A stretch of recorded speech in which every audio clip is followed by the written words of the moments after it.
Hi. Good evening. It's Friday, June 28th, 2024.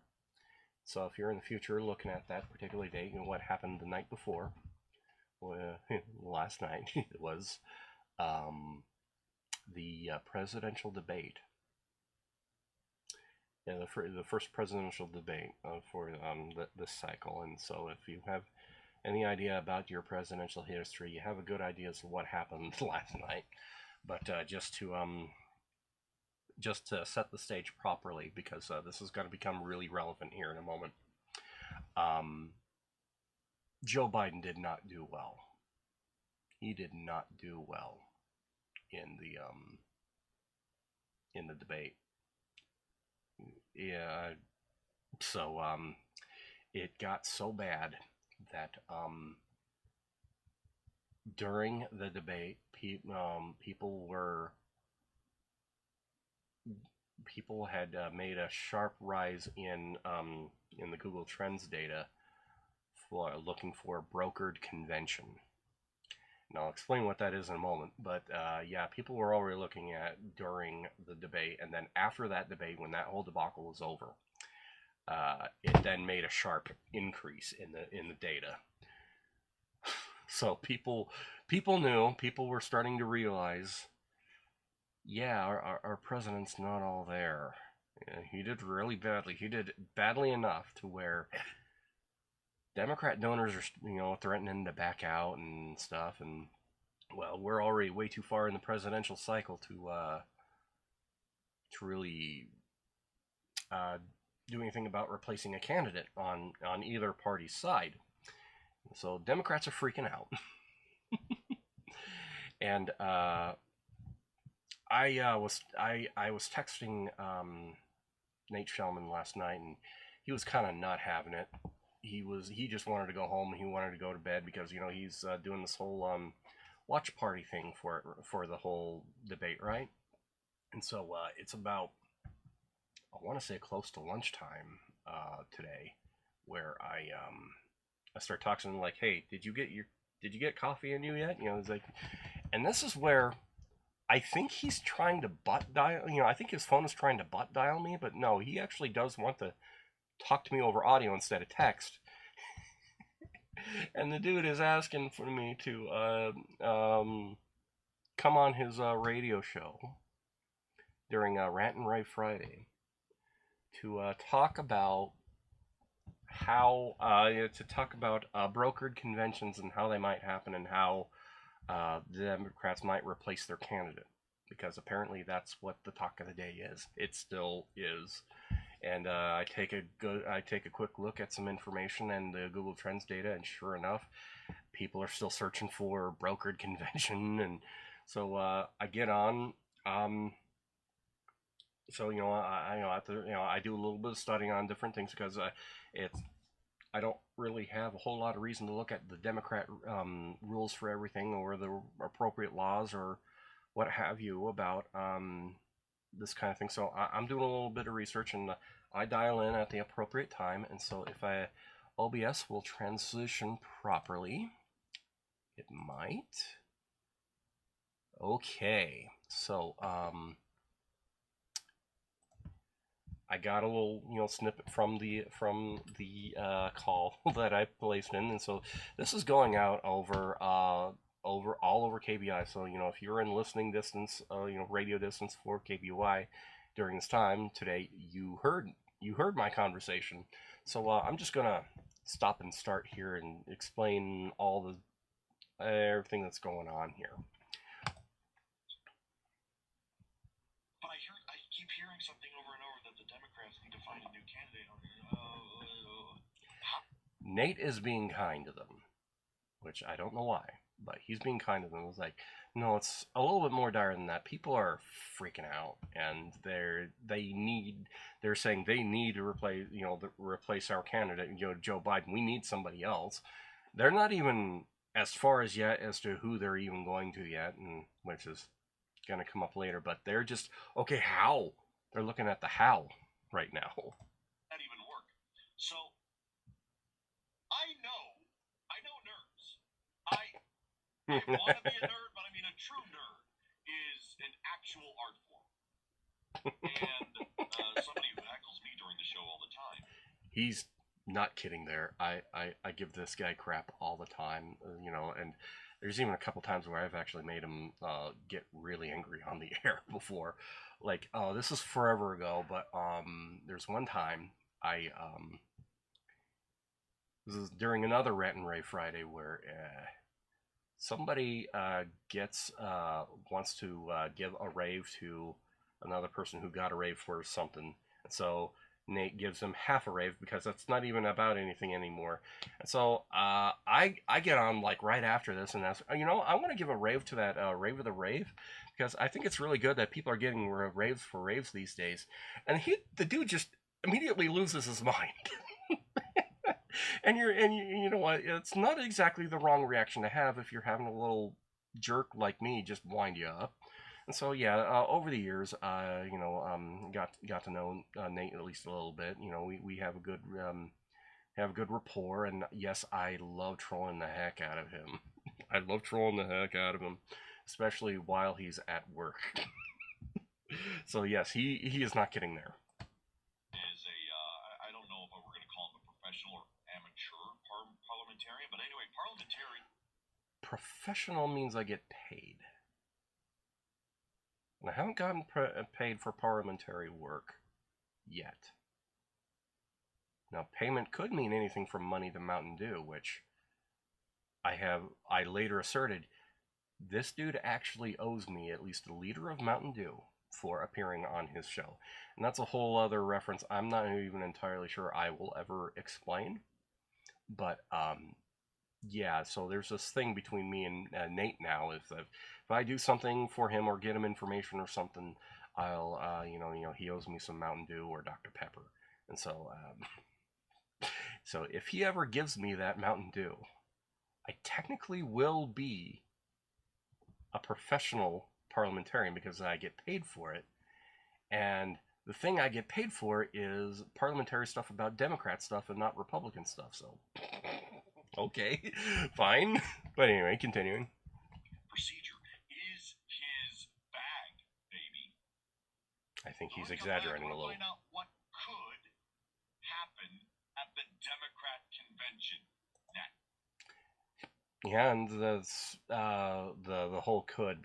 I think I argued with him about the definition of could in the conversation before this, but he's like, okay, well, what do you mean could? I mean, The KBOI radio app, broadcasting to the world. Nate Shelman, News Talk, KBOI. Now back to Rant and Rave Friday, sponsored by Cloverdale Club on News Talk, KBOI. And during that break, because there was a break there with that whole transition there, and he had given me about a minute warning, and we didn't really talk about much during that time, but yeah, he was like, yeah, I'm going to be talking to you here, I'm going to be bringing you on here in a minute, here's your warning. 57% after the debate say they had no confidence at all in his ability to lead the country, and a lot of this is driven by concerns we've heard about for a long time. And this news clip that he's playing is just more down, it's actually downplaying. People, are rightly freaking out on the Democrat side. About his mental acuity, his fitness to do the job. This is from the 538 Ipsos poll that came out just a day earlier. Okay, so if the Democrats want to make a change, how do they go about doing it? What are the options? Because the primaries and caucuses have happened. A lot of them have already... A lot of them? Yeah, it's way too late in the cycle for this kind of crap. Most of them, or either all or most have already happened. And some states have laws. Some states, you vote for somebody, that means delegates have to vote for somebody, but what happens in case of disaster? What are the options? Yeah, disaster is a weird way of putting it, but just vacancy. If somebody kills over, somebody dies, somebody's incapacitated. This is why I've been raving a lot about the 25th Amendment today in private conversations, but yeah. I'm not gonna, do I get to say, Matt, how else people might know you? Because you are fairly infamous guess, in another realm in the athletic sphere. Athletic? Why is he referring to it as athletic, though? I mean, it's just PSU sports, but okay. Okay. You ever see Bronco Fett, the Boba Fett, he's Bronco Fett? I mean, that guy's really cool, right? He's talking about my brother, Tom. That guy's awesome. Yeah. He's fantastic get up there. There's usually a guy standing right next to him with an orange jacket. And I believe I've explained this before, but the orange jacket guy character kind of evolved out of being a lawyer for Bronco Fett because Disney was going to sue him because, you know, wearing the Mando stuff. But anyway. And that would be Matthew Jensen, who, parliamentary procedure is kind of that's your nerd. That's one of your nerds, right? Yeah, yes. Okay. I have to agree here because it's just really awkward if I say anything other than that. But it seems really self-serving to just agree, and so I'm just being really awkward right there. So let's try to, because I know you're conservative. I know which party you're a member of. But let's try to keep it just to the facts, right? He chided me about trying to editorialize something in the run-up to this because I was gonna just rip into the whole superdelegate part of this whole process because the Democrat Party loves to hang on to the claim to the name of democracy, and yet does superdelegate stuff. The party of the superdelegate wants to claim democracy. But anyway, he wasn't gonna have it where I just rant about that. So let's leave bias and conjecture to the waypoint. Bias and conjecture. What options does the Democrat Party have if they wish to choose a different nominee to run for president?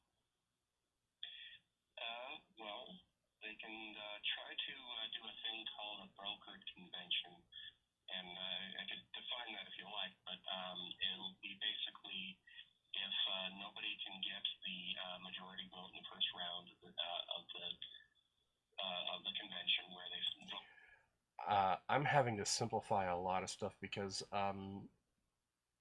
Nate really wants me to dumb things down, and so I'm really tripping over myself here as to it's like because I'm being really self-conscious about being understood here. I guess that's my fault, I guess.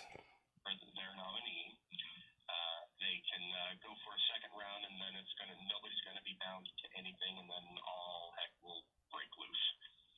Anybody could nominate pretty much any Democrat, and they'll keep voting on success.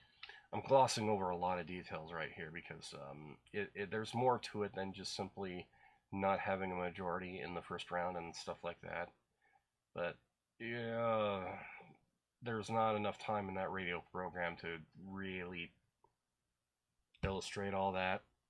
It'll just be boring as heck if you did half the time. Rounds of this until somebody gets a majority, when there's some history behind it taking some time. It can take a while. So, aren't the people who are pledged Biden delegates, don't they have to vote for Joe Biden? At least once? Yeah, at least once. And in most cases, you would be right, but there's this little thing about conscience. Okay, the thing I'm about to mention here, I couldn't just say, oh yeah, I found this some random place and then verified it. But yeah, I found it someplace, on social media and then verified it later. But yeah, I did pull up the actual DNC rule about that, and I read from it directly. And here's one thing I don't know how to do this, because there's like barely, if ever, I ever need to look at Democrat rules, but I don't know how to cite them. With the Republican rules, I could say, well, this is Article 3, Section 6, subsection C or something like that. There's different levels to that. They have articles, they have sections, and they have subparagraphs and whatnot, but it's in different order stages, and then there's just big letters, and then there's the little letters, which they don't necessarily have a citation key for. But anyway, I'm going way off base here now. But yeah, citing the Democrat rules is weird. The DNC rules that I found here that this is probably going to be their ticket out of that hell. It says all delegates to the blah blah blah shall in all good conscience reflect the sentiments of those who elected them. And it could be that a lot of Democrats don't want to vote for Biden anymore. They want somebody else. You know, there's a guy out of California that they might want to do, or this guy out of Vermont. You know, there's a few options there. So how many? Yeah, conscience is often the way out of a lot of stuff. There's a lot of sticky stuff, and so that's probably what they're going to be doing. Anyway. Yeah. Something else I thought I was going to mention right about there, but I'm blanking on what it was. States have it specifically, because states enter into this. It's not just states have parties, and those states send the delegates. How many states have laws that mandate their Democrat delegates vote for the candidate who won the caucus or won the primary, however the party aligns delegates? The interesting thing is that I tried to look up the answer to this, and the DNC rules aren't exactly completely 100% clear on it, because not only do they put in rules and their stuff, but they also put in a lot of vapid nonsense. And I'm not even exaggerating there. There's a lot of vapid nonsense interspersed in all of their rules, and with the double column stuff and whatnot. And I'm sure that I could really dig on things and actually find the answer to what he's looking for here, but it kind of becomes moot in a moment, on top of the whole conscience rule thing. And, well, the, I might not have mentioned it, but the Ohio one is a particularly relevant one right about here, because Ohio's delegate selection plan concludes after a deadline, so many days before the Democrat National Convention, and so they have to do a little virtual meeting about this kind of thing, and it's really convoluted, and that plays into the answer that I would have been giving Nate there.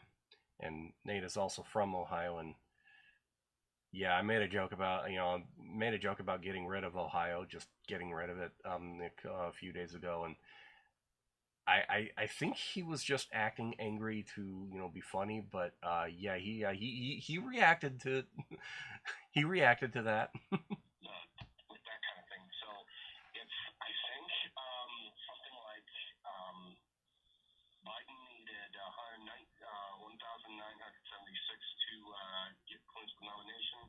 It currently has somewhere above 3,900. But that little thing I read you just a second ago, that could throw all of that out of whack. It will. Fantastic. So right now, does another person have to declare their candidacy, or would somebody nominate them at the convention and they would have to accept? I might be talking out of my butt here with this one, because I hadn't actually read those part of the rules, but I just extrapolated from the very few things I did know, and it looks like what I'm about to say in there, but I don't actually know, and I'm never going to need to know. I'm never going to a Democrat convention. I'm sure as hell not going to a Democrat National Convention, and even if I was doing those things, I would not be nominating anyone, and I definitely wouldn't be nominating anyone in such a situation where it would have actually mattered. So, yeah. I don't know for 100% for sure, but I think the only requirement is somebody nominates them at the convention. Yeah. Well, so they don't even have to accept. They can just be nominated. Well, you're running, whether you want to or not. Oh. Yeah, it could be something like that. It wouldn't be a good idea to nominate an unwilling person So I was hesitating, and I should have gone for it. I should have gone for it right there, but there's something I really wanted to say right there, and it would have been true.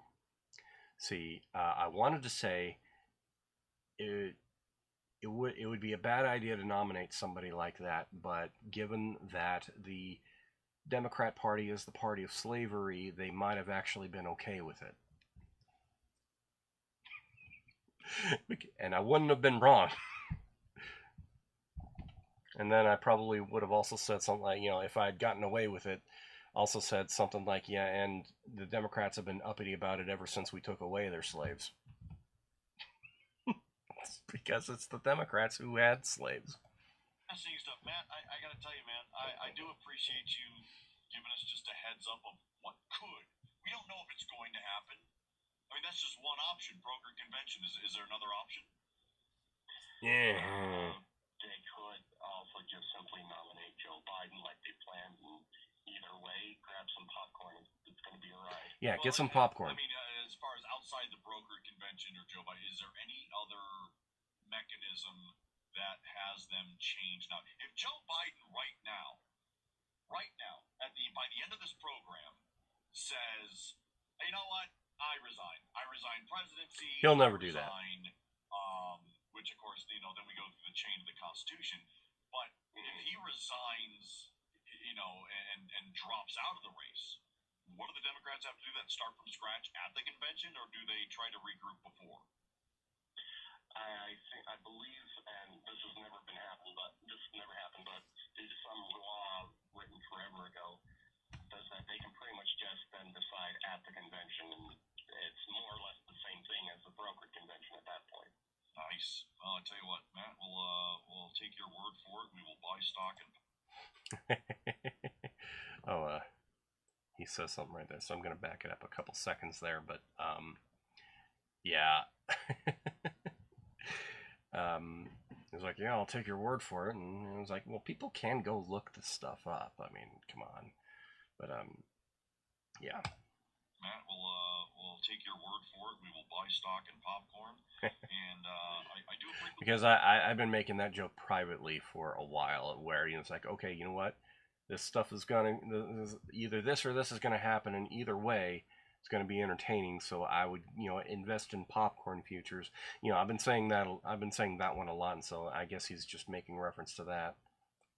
I appreciate the homework, and I appreciate you giving us some insight into it. Thank you, sir. Have a good one. Cheers. 208-336-3700. By the way. Yeah, and then he immediately goes to something else, so I'm going to transition. All right. So, yeah, that was the interesting phone call I did today. I just more or less just using the call for fair use, as it were, but blatantly for content. But you know what? I got permission from Nate Shelman to do it because he's apparently the program director over there at KBOI, which is cool. Good for him. But yeah, I definitely wanted to put a little bit more on what was happening there. I think I got like one or two other videos to record tonight, so I'm just gonna say blessings and move on to the next.